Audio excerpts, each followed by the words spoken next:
আসিস নে? থাল কোটা মেজে খাবারটা দিয়ে আসছি বড় মা। সেই সকাল থেকে এখনো থালগুলোই মাজা হয়নি, কি করছিলে এতক্ষণ? আমি সকাল থেকে বসে আছি নাকি? ঘুম থেকে উঠে ঝাড় দিলাম, সবজি কুটে দিলাম, সব কাজই তো করেছি। কত কাজ করিস সেটা আমার ভালোই জানা আছে। বাড়ির সব কাজ যেন একাই করি। বাপ মা তো মরিকে শান্তি পেয়ে গেছে। চতুর্থ তালা হয়েছে আমাদের। 3 বেলা ঠেসে ঠেসে খাবে আর একটু হুকুম করলে মুখে মুখে কথা। যা থালা মেজে খাবারটা দেয় গা। কি হয়েছে রাকেশ? ওই আমাদের কাছে কুলপাট থেকে আমার গাড়ি কাজটা ঢালমেল ভেঙে দিয়েছে। 600 টাকা দাম কাজটা। 600 টাকা? হয় আমার গাড়িটা সেরে দেন আর নাইলে 600 টাকা দিয়ে দেন। আমি অত টাকা দিতে পারবো না। আপনাদের বাড়ির ছেলে ভেঙেছে, আপনাদেরকে টাকা দিতে হবে। আর যদি না দেন আমি আজকেই থানায় আপনাদের নামে কি মামলা করব। তুমি দাঁড়াও, আমি টাকা এনে দিছি।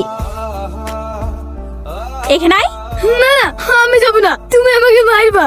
মারবো না, এখানে আয়। আমি ঢাল মেরেছি নাকি? তাহলে কে ঢাল মেরেছে? রমজান। তখন বললে না তুই ঢাল মারিস নি। আমার কথা শুনেছে নাকি? আমি কতবার করে বললো, আমার একটা কথা শুনলো না। তোকে কতবার করে বলি ওদের সাথে মিশবি নি। তুই তো জানিস আমাদের আপন বলতে কেউ নাই। কিছু করলে সব দোষ আমাদেরই হবে। আমি আর জীবনে কুল পাইতে যাবো না।